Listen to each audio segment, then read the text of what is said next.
పెన్షన్ల పంపిణీని ప్రభుత్వం ఒక భారంగా కాకుండా బాధ్యతగా భావిస్తుందని ఆంధ్రప్రదేశ్ ముఖ్యమంత్రి నారా చంద్రబాబు నాయుడు స్పష్టం చేశారు. కృష్ణా జిల్లా పామరు నియోజకవర్గంలోని పమ్మిడిముక్కలలో నిర్వహించిన పేదల సేవలో ప్రజా వేదిక కార్యక్రమంలో ఆయన పాల్గొన్నారు.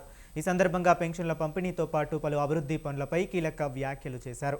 2027 గోదావరి పుష్కరాల కంటే ముందే పోలవరం ప్రాజెక్టును పూర్తి చేసి ప్రారంభిస్తామని ముఖ్యమంత్రి హామీ ఇచ్చారు.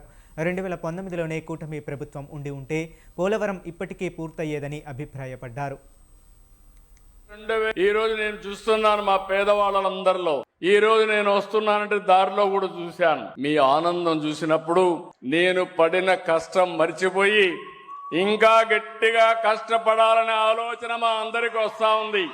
63 లక్షల, ఈ రోజు మీరు చూస్తే 62,47,000 మందికి ఈ ప్రభుత్వం వచ్చిన తర్వాత 63,188 కోట్ల రూపాయలు ఇచ్చాం. ప్రతి నెల మీరు చూస్తే దగ్గర 2,721 రూపాయలు, అంటే డబ్బులున్నా లేకపోయినా 2,721 కోట్లు మీకోసం రెడీగా పెడితే తప్ప ఆ రోజు మొదటి తారీఖు గడవదు. ఆ విషయం మీరు గుర్తుపెట్టుకోవాల్సిన అవసరం ఉంది. కష్టాలున్నాయి, దేశంలో ఎక్కడా లేదు. సంవత్సరానికి 33,000 కోట్ల రూపాయలు ఖర్చు పెట్టి ఏకైక ప్రభుత్వం భారతదేశంలో. అంతేకాదు అతి పెద్ద డీబీటీ ప్రోగ్రాం ఈ పెన్షన్ల కార్యక్రమం అని చెప్పి కూడా నేను మీకు తెలియజేస్తున్నా. నేను దీన్ని భారంగా ఆలోచించడం లేదు, బాధ్యతగా ఆలోచిస్తున్నాం. పేదవాళ్ళకి వెసులుబాటు కల్పించడానికి ఈ ప్రోగ్రాం ఎంతో వెసులుబాటు ఇస్తుంది.